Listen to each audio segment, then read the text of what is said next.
جانے والا جیسے ہی چلا جائے، سب سے بڑی اس کے ساتھ خیر خواہی یہ ہے کہ اس کی وراثت جلدی تقسیم کر دو شریعت کے مطابق. بیٹیوں کا ہے، بہنوں کا ہے، بیوی کا ہے، باپ کا ہے، چھوٹے بچوں کا ہے، سب کا حق تقسیم کر دو. اور پھر ساتھ اللہ رب العزت نے بار بار فرمایا کہ دیکھو اللہ علیم اور حکیم ذات ہے، یہ حصے اس کے مقرر کردہ ہیں، یہ اس کے مقرر کردہ. آگے شہوت کو غیر فطرتی انداز میں پورا کرنا، غیر فطرتی انداز، ناجائز حرام طریقے سے، اس کی مذمت فرمائی ہے.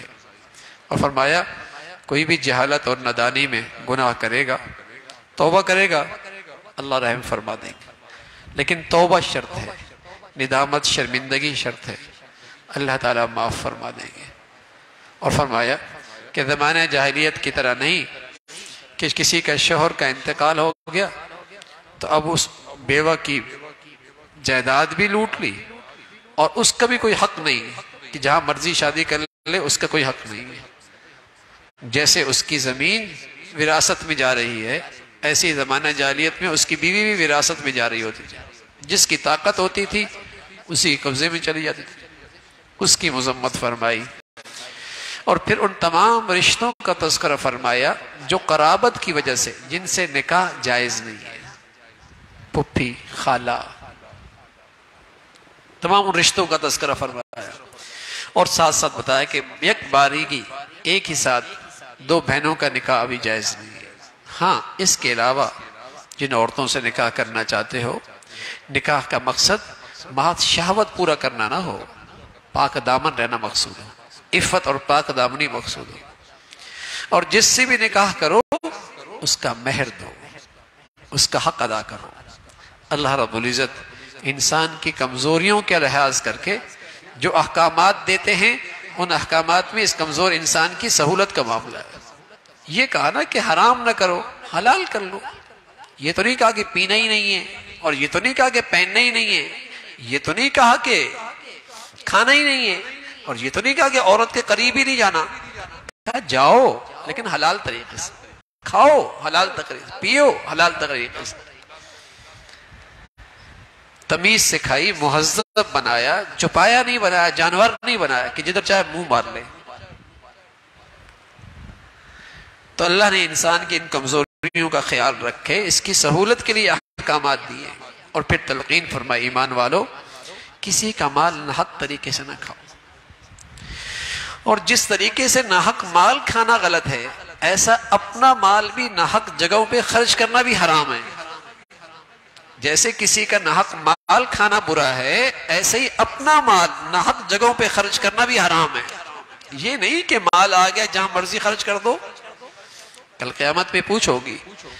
ایک سوال تو یہ ہوگا کمایا کہاں سے، دوسرا سوال یہ بھی ہوگا خرچ کہاں کیا ہے. بات یہاں تک کافی نہیں کہ خرچ کمانا صحیح ہو، اگلی بات بھی ضروری ہے کہ خرچ کرنا بھی ٹھیک ہو.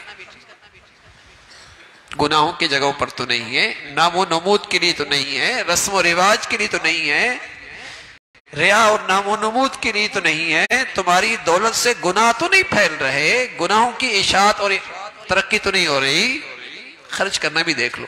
اس کا ذکر فرمایا. فرمایا ہاں چھوٹے گناہ نیکیوں سے معاف ہو جاتے، چھوٹے چھوٹے گناہ نیکیوں سے ہی معاف ہو جاتے ہیں، لیکن کبیرہ گناہ کے لیے توبہ شرط ہے، توبہ ضروری ہے. گھر کی زندگی بڑی اہم زندگی ہے، گھر کی زندگی بڑی اہم زندگی. پورا معاشرے کی پہلی اکائی گھر کی زندگی ہوتی ہے. اس کا ایک سربراہ ہوتا ہے، وہ سربراہ مرد ہے. وہ سربراہ مرد ہے اس لیے کہ مرد کی ذمہ داری ہے نان نفقہ. اس عورت کی ضروریات کی ذمہ داری مرد پر ہے. نان نفقہ، جو خود کھائے اسے کھلائے، جو خود پہنے اسے پہنائے. جیسے اپنی ضروریات کا خیال رکھتا ہے اس کی ضروریات کا بھی خیال رکھے. اس کو ذمہ دار بنایا. ذمہ دار کا مطلب یہ نہیں کہ حکمران ہو گیا وہ رعایا ہو گئی، نہ مطلب یہ ہے کہ زندگی تو محبت کے ساتھ رہے، باہمی اعتماد کے ساتھ ہو. لیکن ظاہر ہے کسی بھی جگہ کا کوئی ذمہ دار نہیں ہوگا تو وہاں معاملے چوپٹ ہو جائے گا، نظام خراب ہو جائے گا. ذمہ داری اس کی سپرد ہے، نان نفقہ اس کے ذمہ ہے، گھر کا ذمہ دار بھی یہی ہے.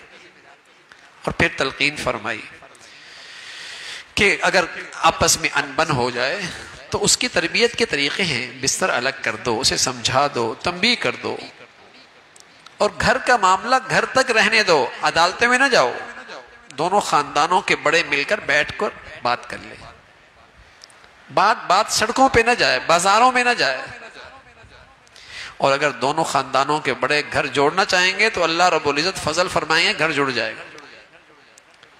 پھر تلقین فرمائی، حقوق کا تذکرہ فرمایا سب سے پہلا حق اللہ کا ہے، اللہ کی وحدانیت، اللہ کی عظمت، پہلا حق اللہ کا، پھر والدین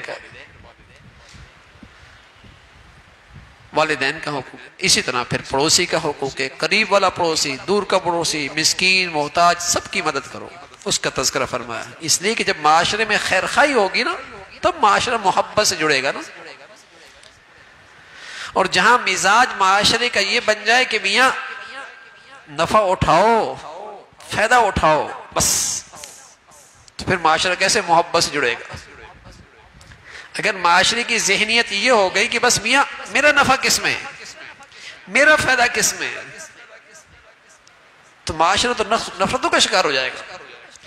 معاشرہ اس وقت جڑتا ہے جب معاشرے میں ایک دوسرے کی خیر خواہی کے جذبے ہوں، بھلائی کے جذبے ہوں، اس کا تذکرہ فرمایا۔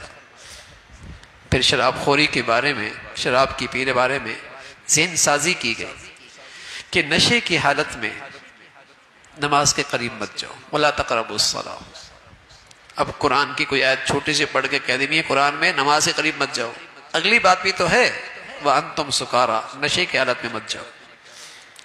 یہ ذہن سازی کی جا رہی ہے، شراب کی حرمت بعد میں آئی، یہ پہلے ذہن سازی کی جا رہی ہے کہ شراب نشے کی حالت میں قریب مت جاؤ، اس کا تذکرہ فرمایا۔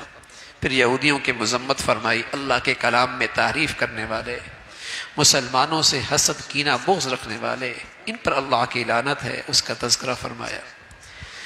پھر ایک واقعہ پیش آیا، ایک منافق اور ایک یہودی کے درمیان کسی بات پہ جھگڑا ہو گیا، بات فیصلے کے لیے حضور علیہ السلام کے پاس آئے، حضور علیہ السلام نے فیصلہ یہودی کے حق میں دیا، وہ حق پہ تھا، منافق مطمئن نہ ہوا، اس نے کہا عمر کے پاس جائیں گے رضی اللہ تعالیٰ عنہ، اس کا خیال تھا کہ عمر یہودی کا نام سنتے ہی میرے حق میں فیصلہ کر دیں گے، حضرت عمر کے پاس گئے، دونوں نے اپنا کیس سامنے رکھا، معاملہ سامنے رکھا، یہودی کہنے لگا عمر فیصلہ کرنے سے پہلے میری بات سن لو، تمہارے نبی نے فیصلہ میرے حق میں کر دیا ہے۔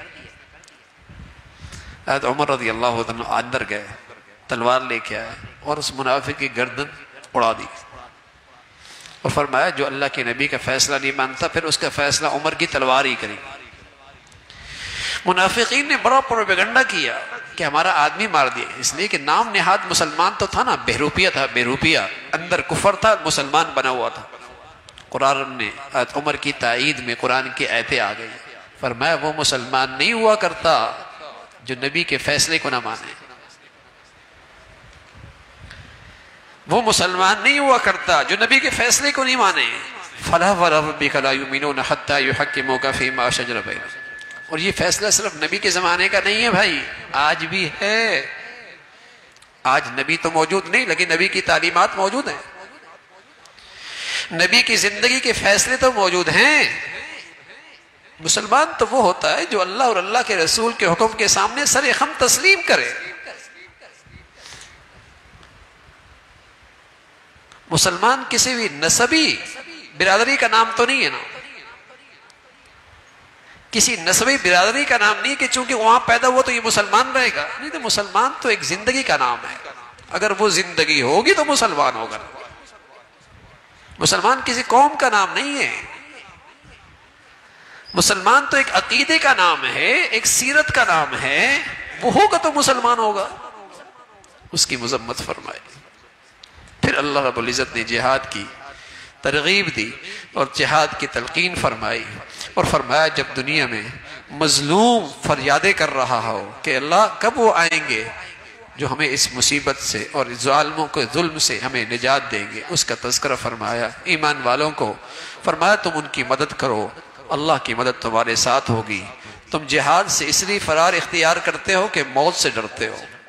تو موت تو محفوظ قلعوں کے اندر بھی آ جایا کرتی ہے، اور ضروری نہیں کہ میدان جہاد میں موت آ جائے. لیکن خیال رکھنا تمہارے ہاتھ سے کسی ایمان والی کی جان نہ جائے. اگر خطاً جان گئی اس کا کفارہ ہے، اور اگر جان بوجھ کے کسی ایمان والے کی جان لے لی تو پھر تمہاری سزا جہنم ہے. اللہ حفاظت فرمائے. آج مسلمان فرقوں کے نام پر، زبانوں کے نام پر، علاقوں کے نام پر، صوبائیت کے نام پر، وطنیت کے نام پر مسلمان کی جان لیتا ہے. اور اگر یہ جان لینا حلال سمجھتا ہے کافر ہو جائے گا. اگر کسی مسلمان کی ایمان والے کی جان لینا حلال سمجھتا ہے تو کافر ہو جائے گا. ایک مسلمان کی جان لینا تو اللہ کے یہاں بڑی قیمتی ہے، اس لیے بہت احتیاط. اس کا تذکرہ فرمایا کہ ایک مسلمان کی جان اللہ کے یہاں بہت قیمتی ہے، بہت قیمتی ہے. اور پھر شرک کی مذمت فرمائی. اللہ رب العزت سب خطاؤں کو معاف فرما دیں گے، لیکن مشرک کا شرک معاف نہیں فرمائے. شرک اللہ کی ذات میں کسی کو شریک کرنا یا اللہ کی صفات میں کسی کو شریک کرنا، چاہے عبادت بدنی ہو، چاہے مالی ہو، چاہے زبانی ہو، جو اللہ کے لیے خاص ہے کسی اور کے لیے نہیں کر سکتے. آپ التحیات میں پڑھتے ہیں نا، التحیات للہ والصلوات والطیبات. تمام بدنی عبادتیں، مالی عبادتیں، زبانی عبادتیں کس کے لیے؟ خالص اللہ کے لیے. سجدہ صرف اللہ کا ہے، طواف صرف اللہ کے گھر کا ہے، قبر کا نہیں. نظر و نیاز صرف اللہ کی ہے. سجدہ تعظیمی کسی غیر کے لیے ناجائز، سجدہ تعظیمی ہو یا سجدہ عبادت کا کسی غیر اللہ کے لیے حرام. سجدہ اللہ کا حق. شرک اللہ معاف نہیں کرتے، اور ان کی مذمت فرمائی اللہ رب العزت نے.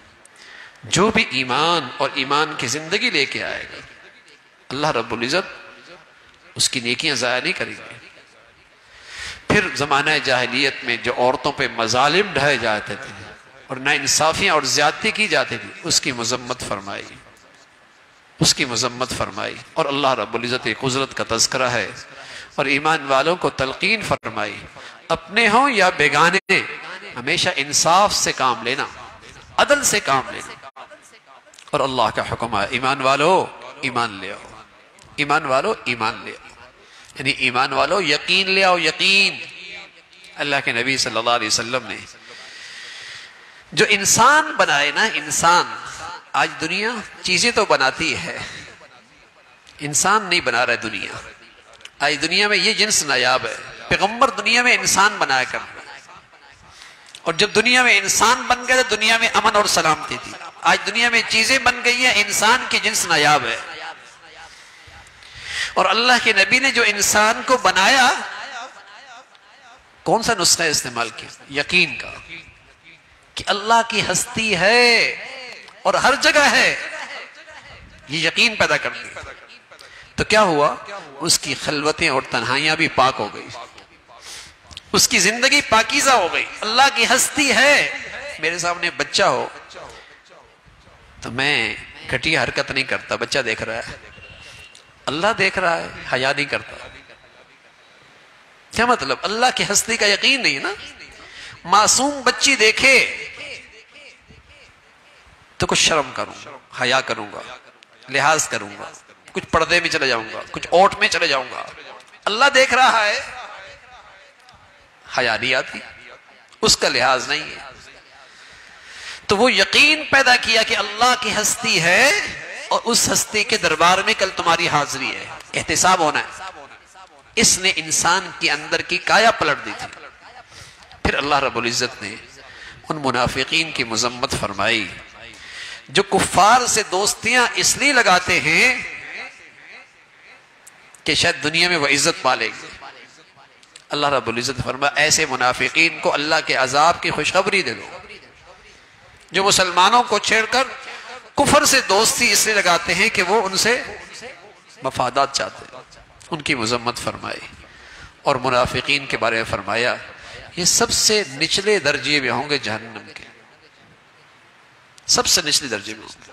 ہاں جو توبہ کر لے، اپنی زندگی بدل دے، اللہ رب العزت معاف فرما دے گا۔ پھر اللہ رب العزت نے ایک عبادت بتائی ہے، اور یہ ایسی عبادت ہے کہ بتایا کہ اگر کوئی یہ عبادت کرے گا تو وہ اللہ کے عذاب سے بچ جائے گا، دنیا میں بھی آخرت میں بھی۔ ایک عبادت بتائی اور سب سے آسان عبادت ہے، اس کے لیے کوئی مقام طے نہیں ہے، کوئی وقت بھی طے نہیں ہے، پاک ہونا بھی شرط نہیں ہے۔ وہ عبادت گھر میں بھی ہو سکتی ہے، بستر پہ ہو سکتی ہے، ہر جگہ ہو سکتی ہے، ہر وقت ہو سکتی ہے۔ وہ عبادت کیا ہے؟ فرمایا جو ایمان والا شکر کی زندگی اختیار کرے گا وہ میرے عذاب سے محفوظ رہے گا۔ اس سے آسان عبادت تو نہیں ہو سکتی۔ ما یفعل اللہ بعذابکم ان شکرتم وآمنتم، فرمایا مجھے کیا پڑی ایمان والے کو عذاب دوں اگر وہ شکر گزار ہو۔ شکر ایک ایسی عبادت ہے، اور شیطان کہتا ہے میں انسان پر حملہ آور ہوں گا اور میرا اس پر اثر ہو جائے گا، اور اس اثر کا نتیجہ کیا ہوگا؟ یہ ناشکر ہوگا۔ کسی آدمی پر شیطان کا اثر ہے، اس کی علامت کیا ہے؟ اس کی زندگی میں شکر نہیں، اس کی زندگی میں شکر نہیں ہے۔ اولاد کے دل میں آج باپ کا شکر نہیں ہے، بیوی کے دل میں شوہر کا شکر نہیں ہے، شوہر کے دل میں بیوی کی قدر نہیں ہے، اور اس بندے کے دل میں اللہ کا شکر نہیں ہے۔ ہر طرف ناشکری ہے۔ ایک ہی سوال ہے، ایک ہی شکوہ ہے، آپ نے کیا کیا ہے میرے لیے؟ آپ نے کیا کیا ہے میرے لیے؟ آج کا بندہ بھی مولا سے کہتا ہے اللہ آپ نے دیا کیا ہے مجھے؟ الیاذ باللہ۔ ہر نہ شکری ہے، اور اللہ رب العزت نے اتنی بڑی خوشخبری اور انعام دیا ہے کہ اگر مسلمان یہ ایمان والا شکر گزار بن جائے تو میرے عذاب سے محفوظ رہے گا دنیا آخرت میں۔ اللہ تعالی ہم سب کو بھائی شکر گزاری کی زندگی نصیب فرما دے۔ وآخر دعوانا الحمدللہ رب العالمین۔